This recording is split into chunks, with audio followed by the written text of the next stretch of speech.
Alright, today we're doing something I've been putting off for literally as long as I can, and I can't put it off anymore, which is electrical on the 17 STI. So, what I need to do first today is get the issue resolved in the car where I need to make the push button work. Like, I need it to work. So I have the wiring diagram pulled up on my computer so that way we can cross-reference everything that the push start communicates with. I know it's the BIU, the cluster, the ECU, the stock ECU, and things like that. After we get that issue sorted and we can actually get the car to turn on and off with the push of the button, I want to get the Haltech power wire temporarily ran. I just want to get power to the Haltech.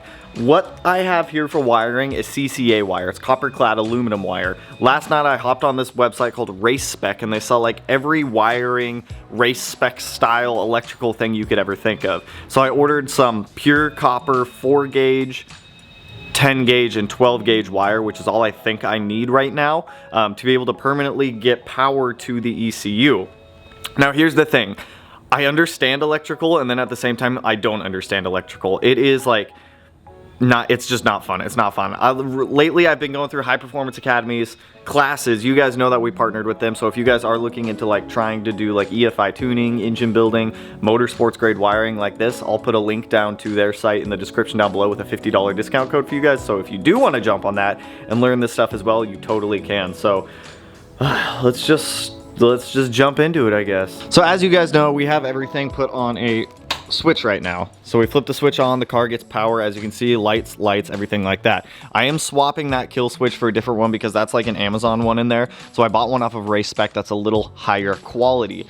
So with this, like you can see, all lights are on, everything is on, everything is on for some reason. And as soon as the car gets power, there's nothing telling it to not turn on power until it gets the button pushed. So I'm just gonna get the tripod and the camera set up back here and just do a time lapse of me digging through wiring, because I don't really know what I'm looking for right now. It could be a fuse, could be a relay, could be a ground, could be a missed connection somewhere in the system. So I'm gonna get the cluster temporarily put in, the MFD. I'll probably get the radio like temporarily set in there too. Let's start tracking down electrical stuff.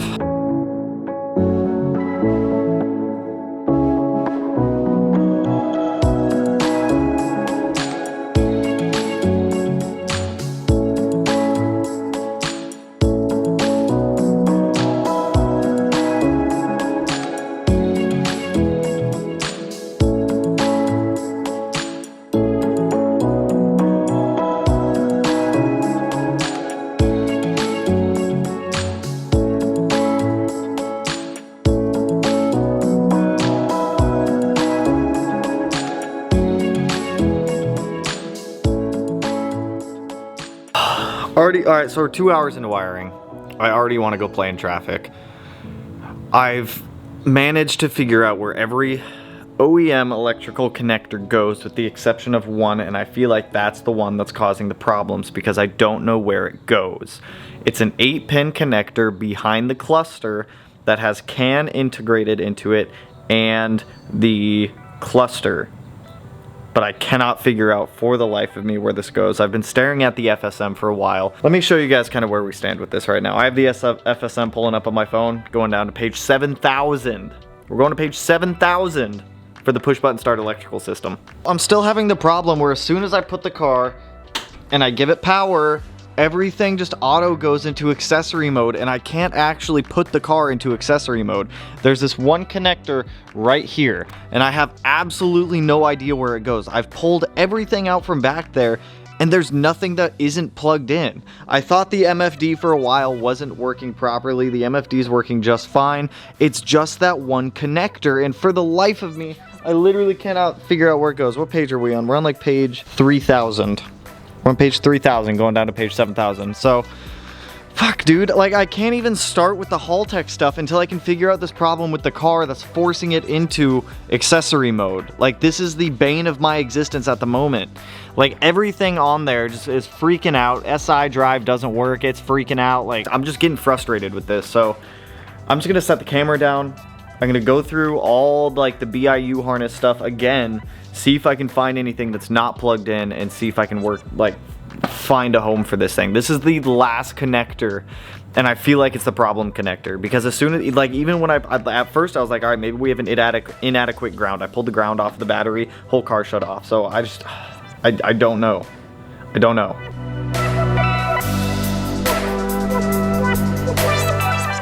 So I've given up. I've given up on trying to figure out where that connector goes. I don't know. I cannot for the life of me figure out this problem of why it forces the car into accessory mode whenever power is applied to the car. And it's just getting frustrating at this point because I've spent the past 4 hours, what feels like it's probably been like 3 hours, trying to just figure out this one problem and pinpoint it. And I don't know what's causing it. I looked at the FSM, I've dug through the CAN communication, I've dug through the push to start, and I just genuinely don't know at this point. There's nothing that should be logically thinking. There's nothing that should force the car into accessory mode as soon as power is applied to the car. Worst case scenario, I can put a switch in between the power sources from... No, I can't, because then I have to rerun everything else. Worst case scenario, I guess I could pull power up higher, put the circuit breaker up farther in the engine, or up in the cabin, put it on a switch so that way when I want power on the car, I flip a switch, I have power. It's just, I don't know. Like, I don't know at this point. So I've decided to switch over to something a little easier right now. I'm just gonna make a temporary extension power wire using that CCA wire. I'm not using that copper clad aluminum wire permanently, but I am gonna use it temporarily to pull power for the Haltech up from where we have the wires over to the battery and get the digital dash plugged in, just to make sure that the Haltech can get power and everything like that. Because if I can't even get power to that ECU, I don't even know. I don't even know what I can do with my life. So let me just make an extension harness from over there to over here. We'll get power to the ECU and we'll go from there. All right, so I got a couple quick harnesses here. Obviously, black is ground, red is power. Ugh. So we can hop over here and ground these out. Dude, if I can't even pull power to the Haltech, I'm done. I'm done. Okay, the Haltech has power, it has ground. Okay, now in theory, when I go to flip this switch, hopefully nothing explodes and I don't get electrocuted. Okay, so we have power. Is the Haltech lit up? Of course not. Why would it be lit up? Fuck, dude, why is this my life? What else does that need for power? I'm over it and I'm done. I need to stop. I need to stop messing with the wiring. I don't fully understand what I'm doing. On Monday, I think I might call around and ask for help. Like, I can't figure it out to save the life of me. I might just buy a brand new, well, used bulkhead harness for the car, the main harness that runs throughout the car, and just swap it all to a different one that I haven't hacked up. I think that could be a cause of it. Maybe because I hacked up the harness and there's like missing connections and whatnot that's not fully let it communicating. But I'm at the point where I'm so frustrated with it that I'm just not gonna keep going on it. So I'm just gonna start working on the Evo. There's other things I'd rather be doing right now than just sitting in the car getting frustrated at myself, not being able to figure this stuff out. So let's jump over to the Evo. Let's do Evo stuff. So before I take the Evo over to the shop, there's a couple things I want to do with it. I want to clean out this grimy, gross engine bay. So we're going to mask off everything and bag everything that needs to be bagged, just so that way water's not getting in spots that it's not supposed to be, like the harness, inside of the cabin, inside of the transfer case, things like that. I'm going to like hardcore clean this because it's dirty, you guys. It's like grimy, gross. There's like oil, power steering fluid all down there on the rack and whatnot. So I want to get this taken care of. I can easily do this without sweating or stressing it. So let's clean an engine bay. Let's relax a little bit.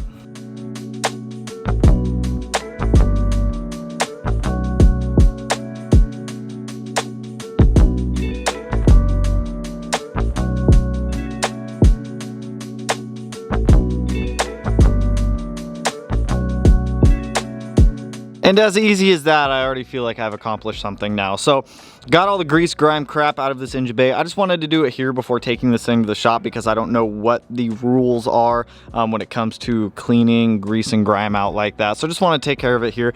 Engine bay is looking absolutely somewhat mediocrely better. Like a whole bunch of oxidation on the transfer case still. I do plan on going through and repainting this engine bay, but I did want to get the majority of the grease, grime, and crap out of here. Now I kind of want to clean, yeah, I'm gonna clean the seats. There's like, or the carpet. There's just a whole bunch of crap in here. So as you guys remember, I have that like steam cleaner thing. So let me just run through the interior also. Let me take out all this stuff because we did get the new like pads, rotors, brake lines, brake pads, our wing, our balance shaft delete. So I'm just gonna pull all this stuff out of here real quick. We're gonna hop in here with the steam cleaner, just clean these carpets real quick, get everything put back in here. It's just kind of gross, and it smells a little funny in here, so let's just do that real quick.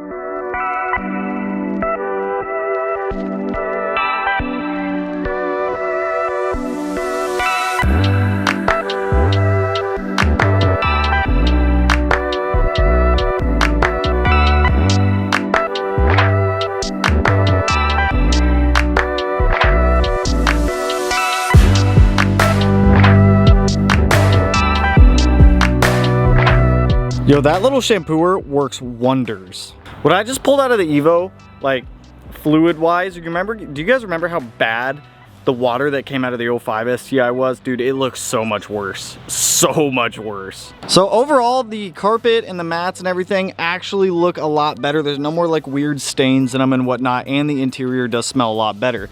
The water that came out of here was just straight nasty. Like, I don't think it could get any more darker than that. This little shampooer works wonders for things like this, because I know some of you guys were asking when I did it in the 05 STI. I literally picked this up at Target for like, I don't know, I think it was like 70 bucks or something like that. I'll link that down below if anybody does want a little shampooer like that. But let me get that water like rinsed out of there, because that stuff's nasty, and then I'm gonna go get a snack.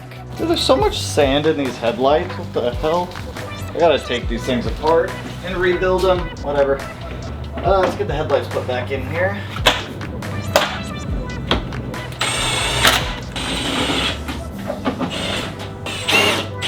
Bumper goes on stupid easy. It's kind of nice, I guess. It's latched down, it ain't going nowhere. Evo, you'll live again one day. Not today, at least you're clean. So that's where I'm gonna call it for today. Like this morning just like mentally just beat the hell out of me. I spent 4 hours, like I cut out so much, I didn't even time lapse half of it because there was no progress.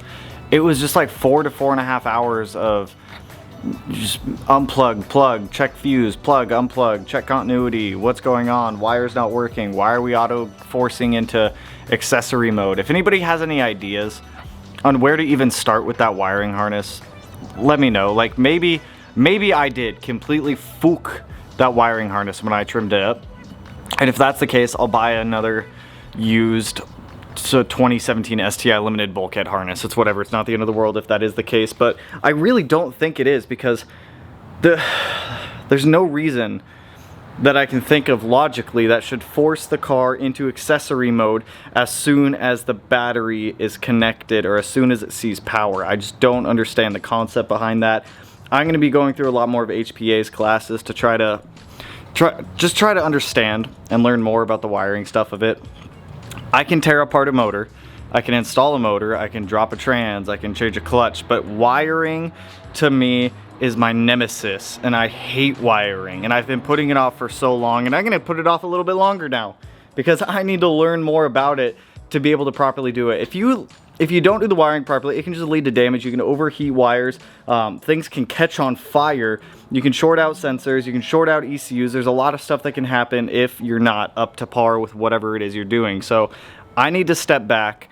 I need to take some more time, re-go through a lot of these classes that A, I've already gone through, and B, go through the other ones that will help me, like, teach me more. But like I said, that's all I really got for you guys on that one. I'm glad that I at least got the cleaning stuff knocked out on the Evo. That's one thing that I've wanted to do since I picked up the car, just because it smelled weird in there. It was kind of gross in there, and it's just bit. So, that's where we're at for that one. I'm gonna go drop off the block for the Evo tomorrow, so that way we can get going on getting the new short block put together, get the long block put together, and get an engine back in this car. So with that, that's all I really got for you guys on this one. If you guys want to see me get frustrated at the Subaru more and you're not subscribed, feel free to hit that button, put it in one of these corners. If you want to see me rebuild the Evo, or do the Evo things, or you want to kick it and hang out. I don't know what you're doing with your spare time. Go ahead, hit that button, or the Golf R stuff, because hopefully those parts should show up this Wednesday for the Golf R, so that way we can do some more fun Golf R stuff. But anyways, that's all I got for you guys on this one. If you liked the video, hit that like button. You know what to do. And with that, I will catch you guys in the next one. Peace out, homies.